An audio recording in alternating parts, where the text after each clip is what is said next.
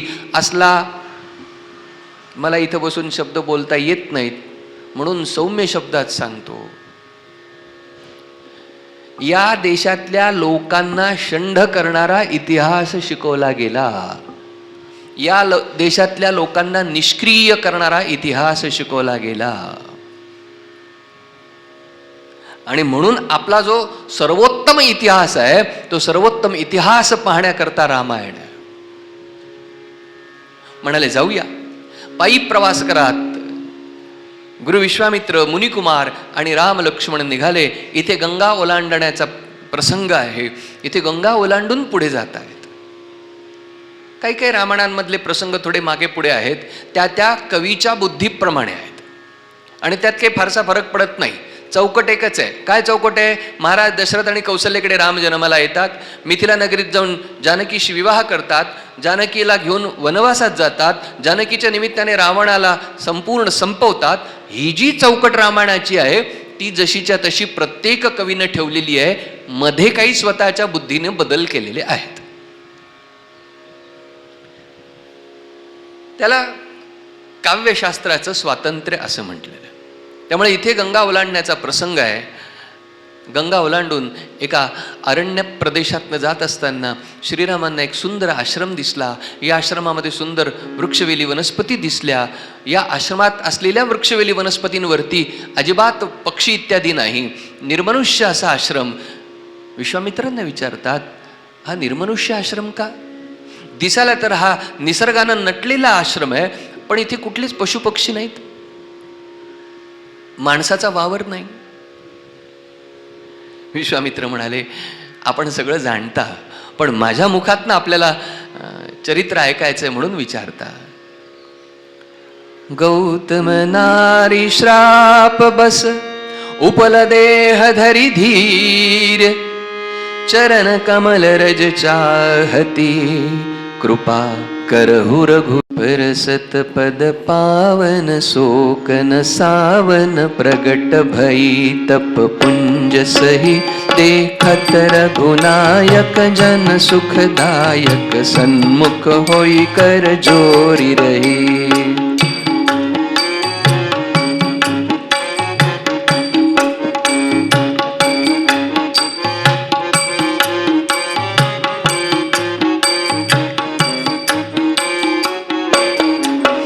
अति प्रेम अधीरा पुलक शरीरा, मुख नहीं आवई बचन कही, अतिशय बड़ भागी चरणन लागी, जुगल नयन जलधार बही.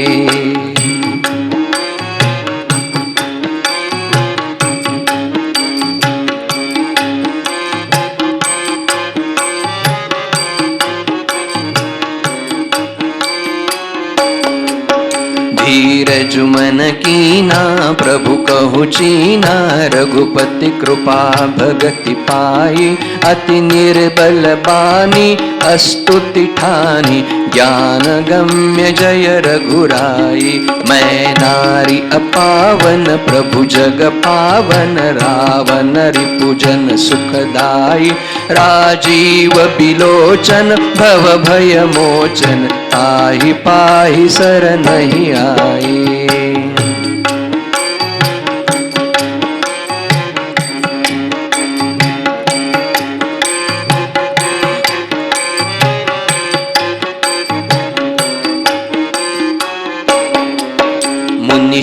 बाप जो दीना अति बल कीना, परम अनुग्रह मैं माना, देखो भरी लोचन हरि भव मोचन, यही लाभ शंकर जाना। बिनती प्रभु मोरी मैं अति भोरी, नाथन मागौ बर आना, पद कमल परागा रस अनुरागा, मम मन मधुप करे पाना।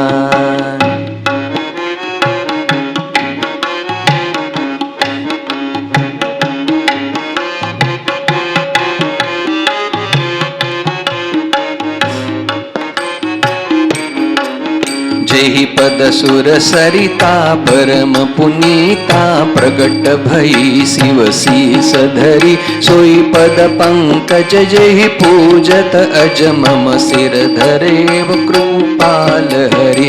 एहि भांति सिधारी गौतम नारी, बार बार हरि चरण परी, जो अति मन भावा सो बरु पावा, गए पति लोक आनंद भरी, गए पति लोक आनंद भरी, गए पति लोक आनंद भरी। अहिल्याचे चरित्र आहे माय बापो. रामचरित्र सांगताना एवढ्या चरित्रांचे संदर्भ आहेत की ते स्पष्ट केल्याशिवाय रामचरित्र पूर्ण होत नाही. अहिल्या ब्रह्मदेवाची कन्या, नितांत सुंदर, अतिशय सुंदर, की जिला जन्माला घातल्यानंतर स्वतः पिता ब्रह्मदेवाला तिचा मोह निर्माण झाला, एवढी सुंदर अहिल्या. ब्रह्मदेवानेच सुचवलं आपण गौतमांशी विवाह करा. गौतमांशी विवाह झाला. गौतम संशोधक, विद्वान, वैज्ञानिक. त्यांच्या वैज्ञानिकतेचे एक लक्षण आपल्या समोर सांगतो, कुठल्याही थापा नाहीत, सत्य सांगतो. आपण आजकाल इन्स्टंट म्हणजे तयार पदार्थ खातो. किती इन्स्टंट खावं माणसानं तयार पदार्थ. आता तर म्हणाले बाजारात पॅकेट मिळतं, गरम पाणी करायचं आणि त्यात पॅकेट सोडून द्यायचं. नाही वाजवता येत तुम्हाला? मॅगी मॅगी मॅगी मॅगी, यांना वाजवता येत नाही. बस 2 मिनिट इथपर्यंत तुमचं इन्स्टंट. गौतम ऋषी पहाटे 3:30 वाजता साळ माहिती आहे? ज्यांना माहिती त्यांना माहिती, नाही माहिती त्यांना शोधा काय असेल. साळ पहाटे 3:30 वाजता पेरायचे आणि भर दुपारी 12 वाजता पिकलेल्या तांदळाचा भात शिजवून खायचे. आता तांदूळ तयार व्हायला 3-3.5 महिने तरी लागतात. असं आपलं शेतीचं शास्त्र आहे. पण गौतम प्रगत शेतीचं शास्त्र जगाला देणारे, की पहाटे 3:30 वाजता जर मी साळ जमिनीत पेरली तर दुपारी 12 वाजता तो भात काढून शिजवता येईल आणि खाता येईल. वैज्ञानिक. आपण ज्या अरण्यामध्ये राहतो, आपण ज्या गोदावरी तटाला राहतो, आपला गोदावरी जो परिसर आहे हा गौतम आश्रम आहे. हा गौतमांचा आश्रम आहे. जाऊ द्या, आपल्याला आपलं बरं आहे. इकडचं तिकडं गुड मॉर्निंग गुड नाईट हे ते, कुठं रामायणात डोकं घालत बसा. अहो आहे तेच कमी पडतं, रामायणात डोकं घालत बसायचं. आम्हाला रामकथा सगळी माहिती. काय करायचं आपलं? काय करायचं या हिंदू समाजाचं? आपल्यापाशी एवढं प्रचंड आहे, ते प्रचंड आपण का उलगडून पाहत नाही? अशा गौतमांशी अहिल्याचा विवाह झाला होता. आणि अहिल्या जेव्हा गौतमांची पत्नी बनली तेव्हा गौतम ज्याप्रमाणे वनक्षेत्रात राहायचे, आश्रमवासीय राहायचे, त्याप्रमाणे राहतीये. पण हिच्या सौंदर्याचा मोह इंद्राला पडला होता आणि त्यामुळे इंद्र वारंवार संधी शोधत होता की एकदा का होईना हिच्यापाशी पोचावं. इंद्रानं गौतमांचं रूप घेतलं. गौतम गोदावरीवर स्नानाला गेलेले आहेत. ती स्नानाची वेळ साधून इंद्र गौतमांच्या रूपानं आश्रमात आला. अहिल्याच्या मनात शंका आली, एवढ्या लवकर पती कसे परत आले? पण पती आलेले आहेत म्हणून स्वागत करतीये, बसायला आसन देतीये, प्यायला पाणी देतीये. बस एवढंच अहिल्यानं केलं. आणि तोपर्यंत खरे गौतम ऋषी परत आले. खरे गौतम ऋषी परत आलेले पाहिल्यावर हा गौतमांच्या रूपानं असलेला इंद्र पळू लागला. आपल्या रूपानं कोण आला होता म्हणून गौतमांनी त्याला हटकलं. इंद्र म्हणल्यावर इंद्रावरती संतापले, इंद्राची निर्वत्सना केली, इंद्राला शाप दिला. पण त्याच बरोबरीने अहिल्येला शाप दिला. तू पातिव्रत्य भंग केलायस. तुझ्याच मनात होतं इंद्राबरोबर आपलं काही बोलणं व्हावं, भेटणं व्हावं. तू दोषी आहेस म्हणून इथे थांब, शिळा हो, शीत आतप वर्षा सहन कर, ऊन थंडी वारा पाऊस सहन कर. राम येतील, रामांचा पदस्पर्श होईल आणि रामांच्या पदस्पर्शानं तू पवित्र होशील, तेव्हा माझ्याकडे परत ये. अहिल्यानं आज्ञा स्वीकारली. अहिल्या तपकर्ती झाली, शिळा झाली. आणि शिळा म्हणजे काय, प्रत्यक्ष दगड नाही माय बाप हो. तपश्चर्या करताना दगड व्हावं लागतं. ऊन थंडी वारा पाऊस सहन करण्याकरता दगड व्हावं लागतं. याप्रमाणे दगड झाले. हो, मनावर दगड ठेवून तुम्हाला सांगतो, म्हणजे प्रत्यक्ष दगड ठेवतो का? नाही. मनावर दगड ठेवल्याप्रमाणे ओझं आलेलं असतं. तसं ऊन थंडी वारा पाऊस सहन करणारी शिळा झालेली अहिल्या, प्रत्यक्ष दगड नाही झालेली. शीत आतप वर्षा सहन करतीये, श्रीरामांची प्रतीक्षा करतीये. आणि श्रीराम आलेले पाहिल्यावर श्रीरामांच्या चरणावरती आपल्या डोळ्यातल्या अश्रूंनी अभिषेक घालतीये. श्रीरामांना म्हणते की ज्या चरणातनं गंगा उत्पन्न झाली ते चरण आज मला प्राप्त झाले, अतिशय बडभागी. मला सांगा, जर एखादी चुकलेली स्त्री आहे, अगदी स्पष्ट म्हणायचं तर व्यभिचारी स्त्री आहे, तिला राम भेटायला गेले असते का? आणि तिला राम भेटल्यानंतर ती असं म्हणली असती का की मला अत्यंत भाग्यानं आपलं दर्शन झालं? ती म्हणतीये, मला अतिशय सौभाग्य आहे की माझ्या पतीनं, मुनींनी मला शाप दिला आणि त्या शापाच्या निमित्तानं आपलं दर्शन झालं. अति भल कीन्हा मुनी श्राप जो दीन्हा. माझ्या पतीनं योग्य केलं, चांगलं केलं, मला श्राप दिला की इथे मी दगड होऊन आपली प्रतीक्षा करावी. मी माझ्या प्रतीक्षेनं, शिळा होऊन तपश्चर्या केल्यानं आज प्रत्यक्ष आपण मला प्राप्त झालात. भगवान म्हणतात, नाही माते, माता म्हणतात तिला, आपण ऋषीपत्नी आहात, आपण जात्याच पवित्र आहात, आपण किंचितही अपवित्रता केलेली नाही, आपण किंचितही प्रतारणा केलेली नाही, आपण किंचितही पातिव्रत्याचा भंग केला नाही. उलट मी आपलं दर्शन घ्यायला आलेलो आहे. राम अहिल्याचं दर्शन घेतलं. काय असतं, आमच्या कथांना 3 कसोट्या आहेत. एक इतिहासात्मक आहे, दुसरं उपदेशात्मक आहे आणि तिसरं रूपकात्मक आहे. आणि आमच्या पुराणांमध्ये आलेली कथा कोणती इतिहासात्मक, कोणती रूपकात्मक आणि कोणती उपदेशात्मक हे समजण्याकरता सद्गुरूंची, संतांची कृपा व्हावी लागते, तर ती कथा कळते. नाहीतर शब्दशः कथा वाचल्यानंतर आपल्याला काहीही कळत नाही. ही उपदेशात्मक आहे, ही रूपकात्मक आहे, ही इतिहासात्मक आहे. बघा, रूपक काय आहे? गौतम, अहिल्या. खरं तर तिचं नाव आहे अहल्या. मात्रा नाहीये, वेलांटी नाहीये हकारावरती, ह या शब्दावरती वेलांटी नाहीये. अहल्या असा शब्द आहे. आणि अहल्या शब्दाचा अर्थ असा होतो की ज्या जमिनीला नांगर लागत नाही, शेतीयोग्य जमीन नाही. आणि श्रीरामांच्या पदस्पर्शानं जी दगड होती ती स्त्री झाली, शेतीयोग्य जमीन झाली. श्रीराम वावरले. श्रीरामांचं विश्वामित्रांबरोबर वावरणं म्हणजे जी शेतीयोग्य जमीन नव्हती तिला श्रीरामांच्या वावरण्यानं ती शेतीयोग्य होऊन तो परिसर सुजलाम सुफलाम झाला. हा एक भाग, एकच नाही, एक भाग. गौतम. गो उत्तम. गो म्हणजे इंद्रिय, उत्तम इंद्रिय आत्मतत्व. आता ही अध्यात्म पातळीवरती असलेली रूपकात्मक कथा, तोही आपल्याला भाग पाहता येतो. फार मी वेळ घेत नाही, पण थोडक्यात मुद्दे आपल्यासमोर ठेवतो. 4 पायऱ्या गीतेने सांगितल्या आहेत, म्हणून आपल्या धर्मग्रंथांचं योग्य रीतीने वाचन केलं की सगळे खुलासे मिळतात. इंद्रियाणी पराण्याहो इंद्रियेभ्य परम मना मनसस्तु परा बुद्धे यो बुद्धे परतस्तु सहा.